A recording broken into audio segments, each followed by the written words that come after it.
Okay, so what we're going to do is to direct the CDCR to adopt kind of these new notification procedures and to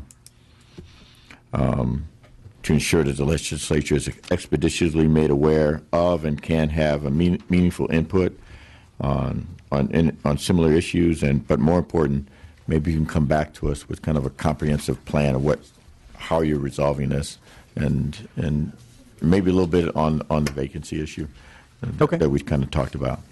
Okay. Okay. So I know this is going to be out of order. This is our first meeting, so I'm human. I make mistakes. So on issue number 1, where there was public comment, and so I want to make sure that individuals who wanted to talk about issue number 1 were able to come and comment, and then we'll do issue number 2. But on Director Beard's comments, please come, say your name, and let's hear. Thank you. My name is Diana Zuniga. I work for Californians United for a Responsible Budget, and I'm here just to talk a little bit about item number 1. I think that we're moving in a very positive direction where we're able to reduce the prison population. You're right. We didn't think that this would happen in our wildest dreams, and it has. So we really want to urge you all to continue moving forward. We think that the next step is to really codify some of the programs that have actually already been implemented, like elder parole, and another program that would expand the milestone credit earning program. This is for folks that are participating in positive programming. We were actually able to get Assemblymember Stone to author a bill, AB 512, that we're really hoping that you all, Assemblymember Jones Sawyer and everyone else on this committee, will help us move that forward. This will allow us to continue sustaining the amount of people that we're able to reduce in the prison population and incentivize people to be able to participate in positive programming that will help with their rehabilitation and help with their reentry. So this is AB 512, and I just want to tag that in your minds. I do also just want to talk a little bit about the funding that CDCR is asking to be allocated. When we're reducing the population, it doesn't seem like a right step to continue increasing the amount of money to go to contract bed facilities. We think that this 4% increase isn't a step in the right direction, and that we should really prioritize this funding going to the communities that people are actually being released to, and community-based organizations that have the professional experience to be able to help those folks, as opposed to opening up more contract beds or infill bed projects. When we're hearing that there are CO vacancies and then we're opening up 3 more prisons in Ione and San Diego, that's a little bit concerning for us, and we really need to prioritize, like you all did in the Recidivism Reduction Fund, money going into services in our community. So I just want to urge you all to continue looking at it in that aspect. Thank you. Thank you. Next. For listening to me. Hi, my name is Andrea Richardson. I'm with Legal Services for Prisoners with Children, and I am here to talk about a bill that we are co-sponsoring, SB 224, which would codify the elder parole program that was put in place as a result of the court order. And again, wanted to bring this to your attention as a very strong example of California taking its own initiative to create a sustainable and long-term process to get older people out of prison when this is, to get older people out of prison and to codify something that the courts have already said they think is a good idea, which is putting in place an elder parole program. And what SB 224 would do is it would codify that program, but also increase access to people aged 50 years old rather than 60 years, because that's the age that the National Corrections Institute, as well as the ACLU and other criminal justice organizations, agree is really the age at which people in prison are physiologically considered to be older and elderly based on the number of chronic diseases they have, the health effects of being in prison they have, and also, importantly, that is the age at which recidivism rates really start to plummet. And so, again, just want to bring that to your attention. It's SB 224. the elder parole program. We think that this would be a really great opportunity to codify a process that will reduce the population in prison and show the courts that California is really taking its own initiative to dramatically reduce the population. Thank you. Thank you. You're helping Dr. Beard. Each of you are bringing legislation for him to put in the packet. So, my name is Emily Harris, and I'm with CURB. And I would like to echo what the previous two speakers said in terms of some of the policies that we believe that the legislature could implement and not relying on the voters and court intervention. And I'd actually like to challenge us to do much better than that.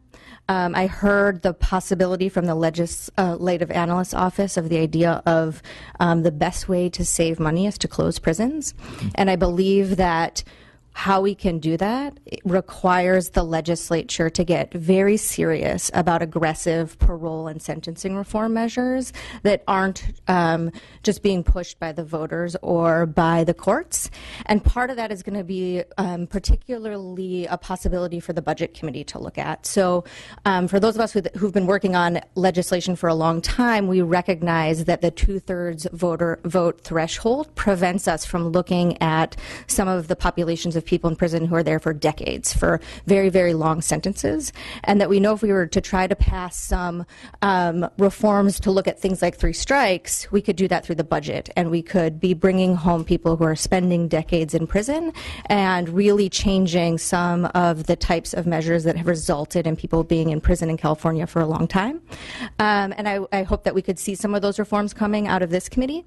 And then I'd also love to challenge us to ask again why CDCR is planning to build more prisons when we know, I heard the piece about a year ago we might have not thought that we'd be in this situation, and if we imagine where we could be next year, that could mean, like, why build those beds? Like, let's stop building those beds and let's get more people out. Let's see what happens with Prop 47 and let's pass some more aggressive reforms.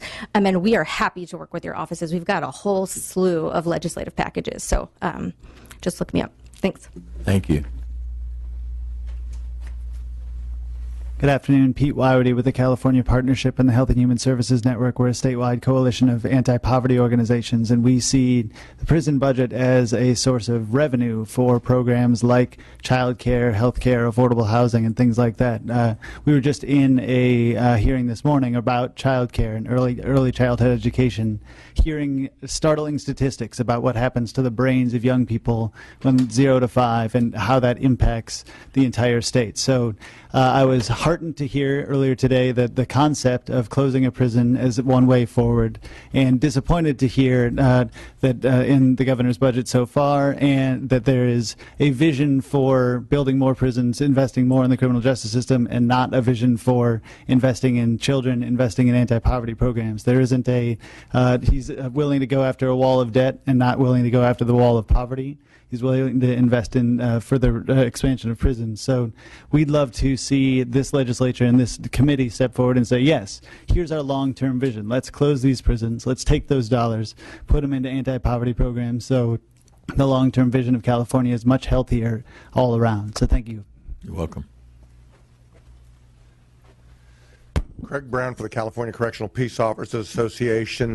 We want to echo the analyst comments about bringing the inmates back to California. The out-of-state beds were a fix to deal with the population overcrowding. When that goes away, we ought to be bringing those inmates back. There's no sense sending our tax dollars to employ people in other states. It's not good for the inmates, so we'd urge the legislature and the administration to take a really hard look at reducing the buffer and bringing the inmates back. On the second issue you've also talked about on overtime, we want to get those vacancies filled. There's going to be 5 or 6 years of retirements. There was a hell of a lot of hiring 30 years ago. People retire after 30 years in this business.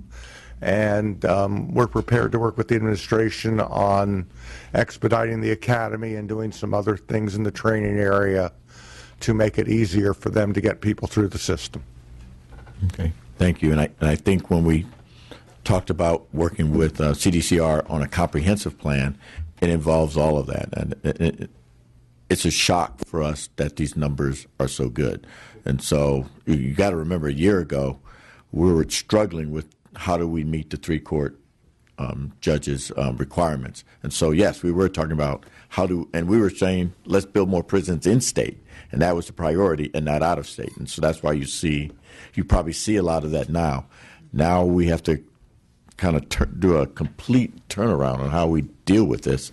And I like the fact that Secretary Beard is the first one who said, once we close prisons, then we truly save money. So I think we're all on the same page. We just need to figure out how to get there.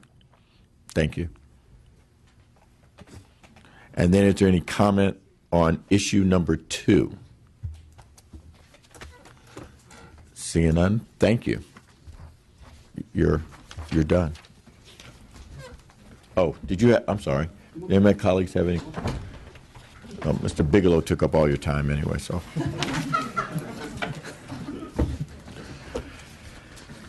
We're now issue number 3, at which we kind of touched on with Dr. Beard. The issue before the committee was the update on CDCR's drug and addiction efforts. I think he did a masterful job at explaining it. I see him walking out the door. So hopefully, are there any other questions about that other than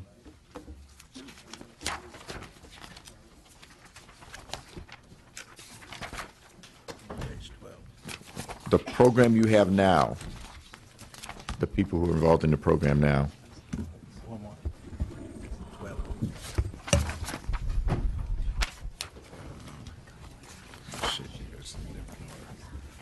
Anyway, the program you have now, the pilot program, do you have, can you give us kind of a progress report in the next couple of months on what has been successful? And I would do it in the context, I believe you had a program there once before. And it's my understanding the program was very successful.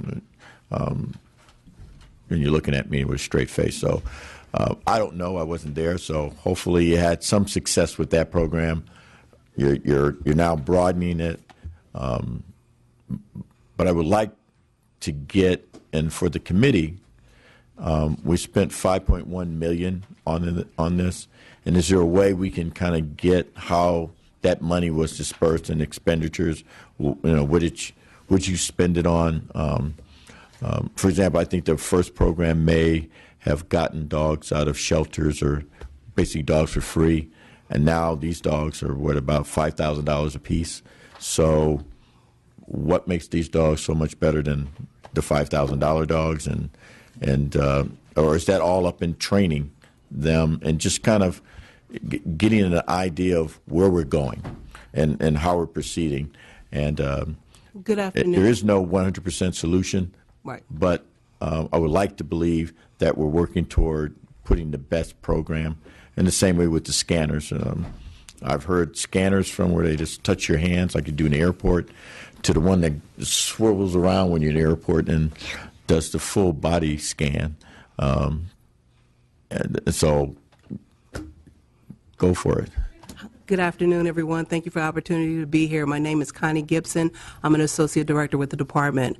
We will be happy to provide you the information as to how we spent the $5.1 million, where that money has been utilized. We have had, prior to receiving the funding this year, some drug and addiction strategies out there. In particular was canine units that, as you spoke about, either the dogs were donated or the department was able to buy them, and they do cost about $5,000. This year we've ran thus far 3 academies. We're looking to run 1 more before the end of the fiscal year, focusing on what Dr. Beard talked about in his discussions of those 11 prisons and trying to make them whole. So as he stated, because of the procurement process and our revving up, we finally got our prisons on board with the ion scanners in November of utilizing them on everyone who enters into prison grounds. And then the dogs are out there also in those 11 prisons.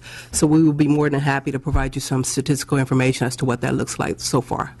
Okay. And then just work with my staff for when was a good time for you to come back. Okay. Okay.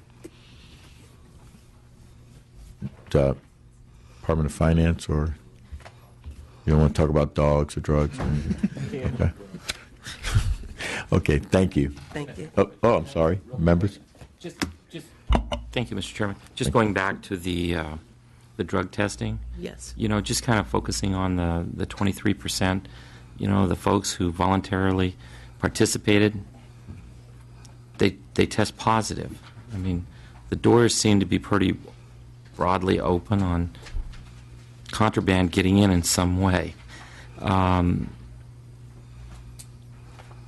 There's two parts to this. One, the question is, can we do more, and what can we do to better ourselves in stopping this predicament?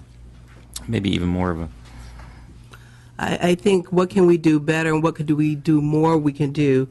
I think ideally we will want to be able to do a search of all employees, anyone who comes into the secure perimeter.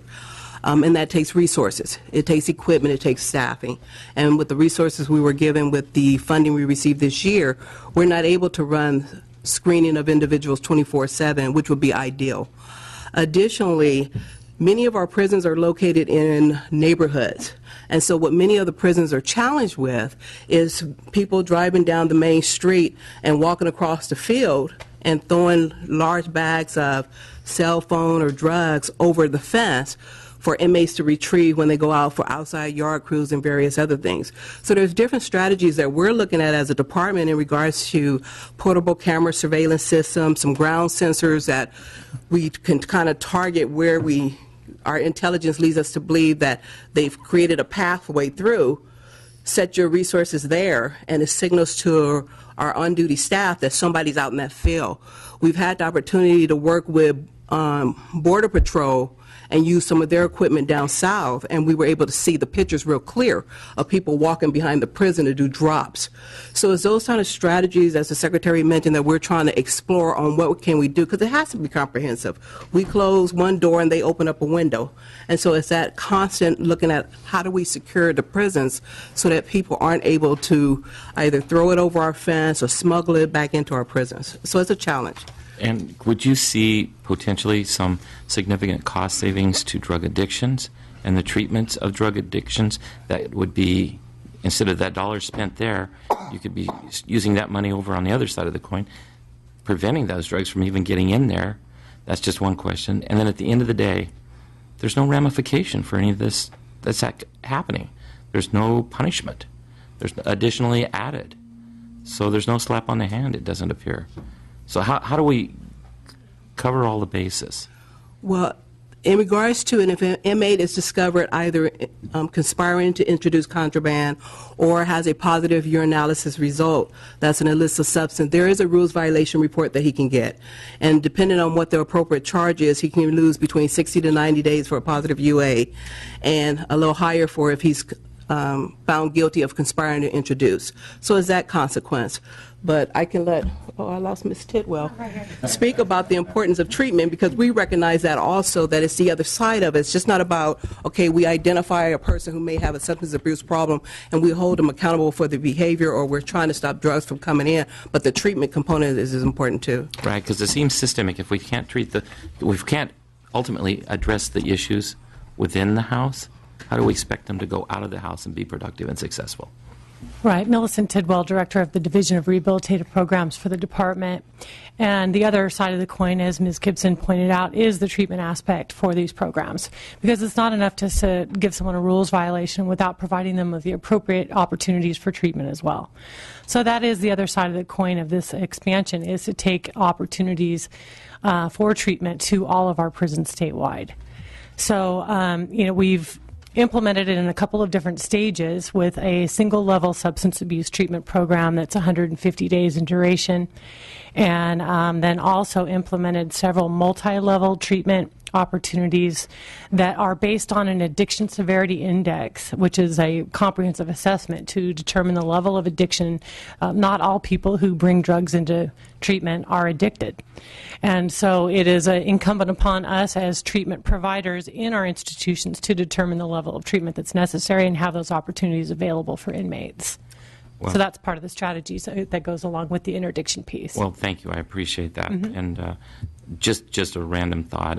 It just seems like the drugs are getting in, and we're all aware of that it's occurring. We have to find a way to stop it. And maybe you can propose some ideas to us to ponder on that would be helpful in stopping this epidemic.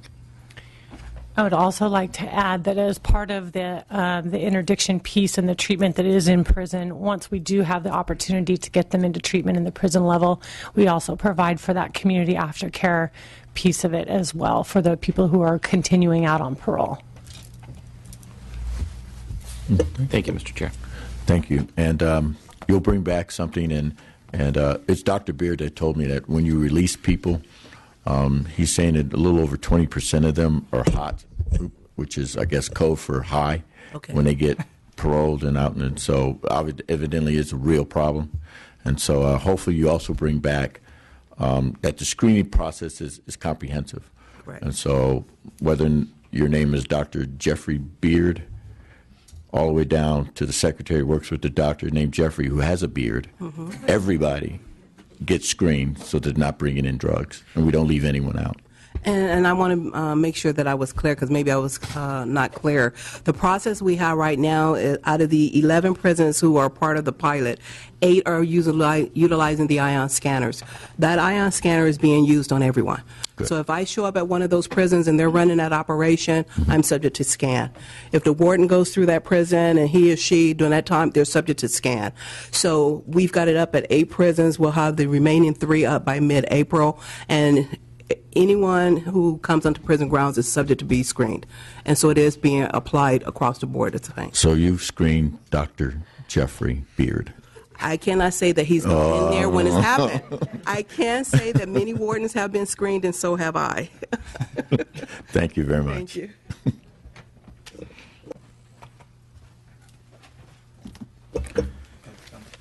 Any public comment where there's no recommendation, it's just a discussion item? Any public comment? Go ahead. Hi, this is Andrea Richardson from Legal Services for Prisoners with Children again, and I'll be brief because I also have some written materials that I can pass out that you can peruse at your leisure. I just wanted to come, my organization has been following CDCR's proposed policies regarding this enhanced drug interdiction program, including the canine searches, the ion scanners, and we wanted to come just to say that to us, the perspective is that, we've seen the war on drugs happening in the non-incarcerated world. I think we are all starting to realize that trying to stop the supply of drugs is pretty difficult to do when the demand remains. And we've seen that fail in, again, the non-incarcerated world, and think that we should be really taking those lessons into all of the drug policies that we use.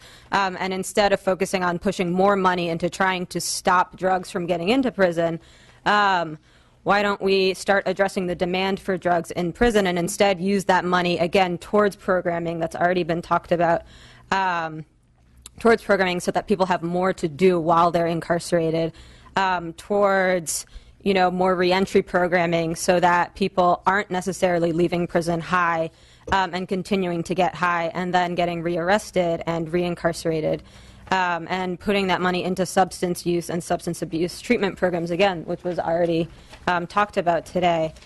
And I think another point we have is that, again, looking at these policies, the way that CDCR has written them is that at least the canine searches and the ion scanners are only mandatory for visitors and not for staff, and that is troubling to us as to why CDCR is focusing on visitors rather than staff, and that this is problematic because although it has been, I think Secretary Beard stated that part of the purpose of these policies is to make family members feel safer or less threatened when they visit prisons. To us, when we work with family members and when we speak to them, that's not really the story we're getting.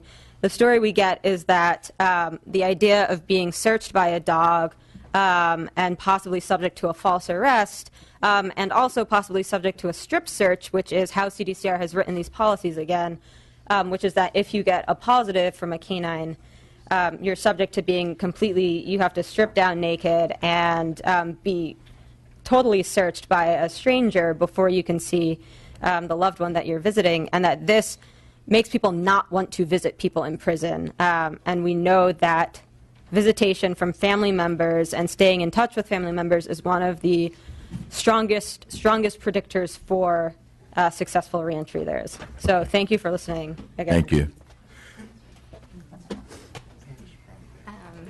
Again, Emily Harris with CURB. I just wanted to say that when these policies went into effect, one of the voices that I think is really missing from this room is family members all over the state have my cell phone number. And when these policies went into effect, people were terrified because they want to see their loved ones. And again, as Andrea was saying, if families are the #1 reentry resource that we have in California, why would we do anything that would create a barrier to families seeing their loved ones? Because if people, I heard there was like 5 or 6 people being arrested, there are thousands of family members that come every weekend to see their loved ones. And I think that this is, again, looking at this problem from the wrong direction. And I hope you all think about the amount of money it's costing the state and how it is not actually going to get to the outcomes that we need. Thank you. Thank you.